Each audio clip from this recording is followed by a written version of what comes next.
La monnaie, pourquoi en parler? C'est un sujet que tout le monde connaît. Non, pas la petite monnaie au fond des poches. La monnaie comme valeur. La monnaie, c'est l'expression la plus courante de la valeur des choses. On évalue les prix, on échange, on paye, on rembourse.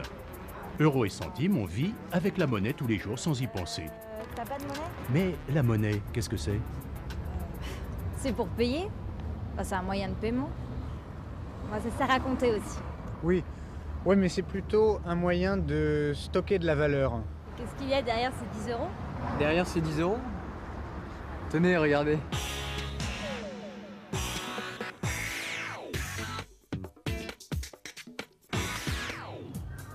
C'est bien la Banque Centrale Européenne et les banques centrales de chaque pays, comme chez nous la Banque de France, qui sont les banques émettrices des billets. Les billets sont imprimés dans plusieurs pays. En France, la Banque de France est chargée d'imprimer des euros. C'est une institution publique, mais qui est indépendante du gouvernement et du Parlement. Elle est aussi responsable d'assurer la distribution et la bonne circulation de la monnaie fiduciaire. Du quoi? Fiduciaire, ça veut dire confiance. Confiance parce qu'à l'origine, la banque émettrice était tenue à tout moment d'échanger les billets contre leur valeur en monnaie d'or. De nos jours, les billets ne sont plus convertibles en or, ils sont devenus eux-mêmes monnaie. Les billets, c'est une infime partie de la monnaie qu'on utilise. Tenez par exemple. Aujourd'hui, la plus grande partie de la monnaie prend la forme d'une simple écriture dans les comptes d'une banque. C'est la monnaie scripturale. Scripturale, oui. Ça doit vouloir dire qu'elle est seulement écrite. Un dépôt bancaire, c'est un droit à recevoir des billets. L'ensemble des billets, des comptes de dépôt et de tous les placements que l'on peut facilement transformer en argent liquide, comme les livrets, tout cela constitue la masse monétaire.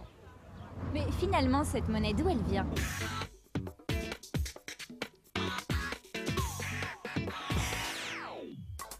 Comment se crée la monnaie? Si on ne faisait qu'échanger billets et dépôts sur un compte, on ne créerait pas de monnaie. La monnaie représente des richesses, et ce sont les entreprises qui créent les richesses qui seront échangées dans le circuit économique. Bonjour.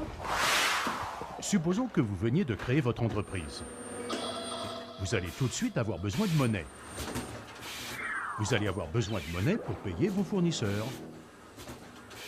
Vous allez avoir besoin de monnaie pour payer vos salariés. Et tout ça avant même qu'on ait vendu quoi que ce soit. Heureusement, votre banque va pouvoir vous accorder un crédit moyennant intérêt, bien entendu.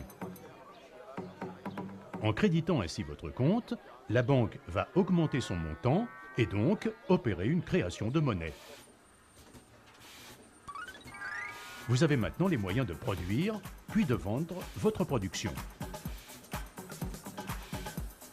Ainsi, vous pouvez rembourser votre prêt.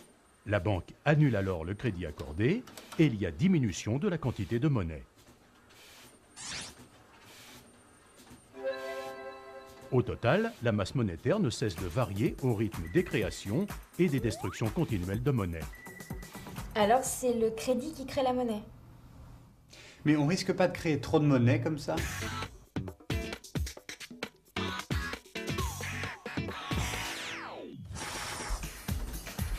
En période d'activité normale, les demandes de crédit et les remboursements s'équilibrent et la masse monétaire reste stable. Jusque-là, tout va bien.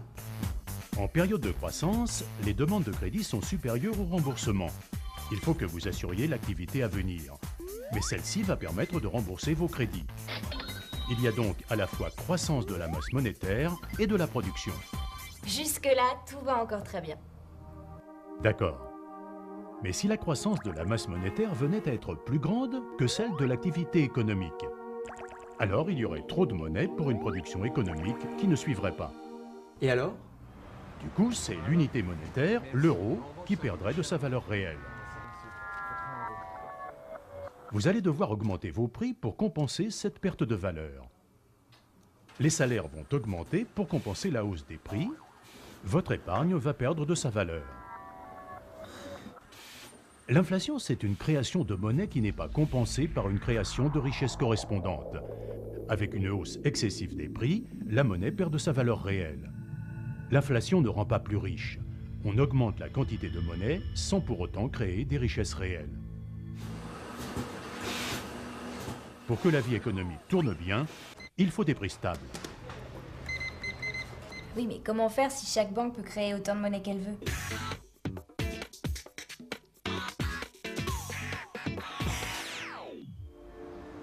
Une banque doit veiller à son équilibre financier. Les flux de financement entrants et sortants doivent s'équilibrer. Si tous vos fournisseurs, tous vos salariés et tous vos clients avaient leur compte dans la même banque que vous, le circuit resterait en équilibre tout seul.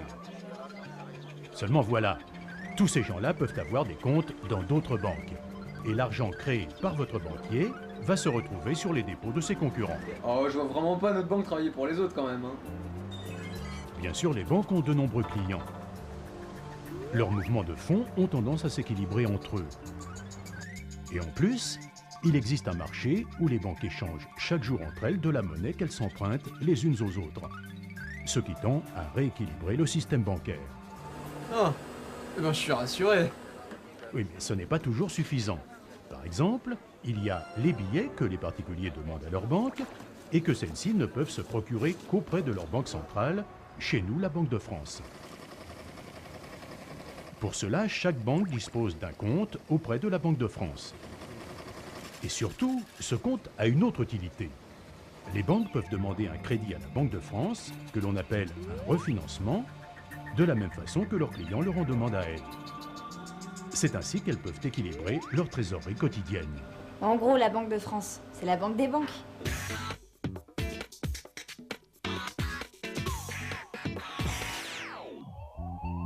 Les banques centrales nationales, comme la Banque de France, sont les banques des banques dans chacun de leurs pays.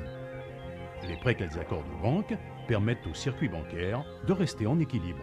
Alors, les banques centrales ont une position clé. Dans sa position de banque des banques, la Banque de France détient avec les autres banques centrales et la Banque centrale européenne la clé principale de la création monétaire.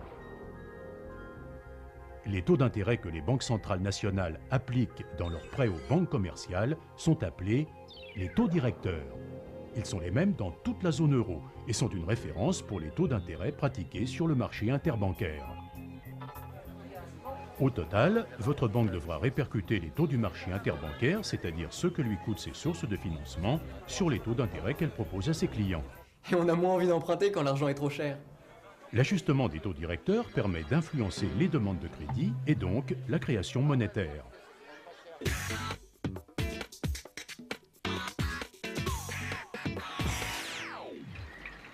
Pour tous les pays qui ont adopté l'euro, la monnaie européenne repose sur un système fédéral. Leurs banques centrales nationales, comme la Banque de France et la Banque centrale européenne elle-même, forment ensemble l'eurosystème. Ce sont ces membres de l'eurosystème qui définissent collectivement une politique monétaire unique. L'objectif principal de la politique monétaire de l'eurosystème, c'est la stabilité des prix. Elle est définie comme une hausse des prix inférieure à, mais proche de, 2% par an à moyen terme. La stabilité des prix vous garantit le bon fonctionnement de la monnaie. Vous faites vos comptes avec une unité qui ne bouge pas. Vous avez un moyen de paiement auquel vous pouvez faire confiance. Vous pouvez stocker de la valeur. Votre argent vaudra encore la même chose l'année prochaine. Vous pouvez prévoir l'avenir pour investir ou pour épargner. La stabilité des prix, c'est le meilleur environnement pour l'économie et la croissance, et donc pour l'emploi. D'accord, mais dans tout ça, qui prend les décisions? Les décisions de politique monétaire sont prises par le Conseil des gouverneurs.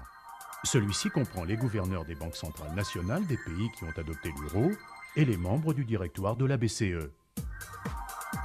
Les décisions sont prises collectivement en fonction de la situation dans l'ensemble de la zone euro. La mise en œuvre de la politique monétaire est décentralisée. Les taux directeurs sont décidés collectivement par le Conseil des gouverneurs de la BCE et c'est à chaque banque centrale nationale, en France la Banque de France, de les appliquer dans ses prêts aux banques.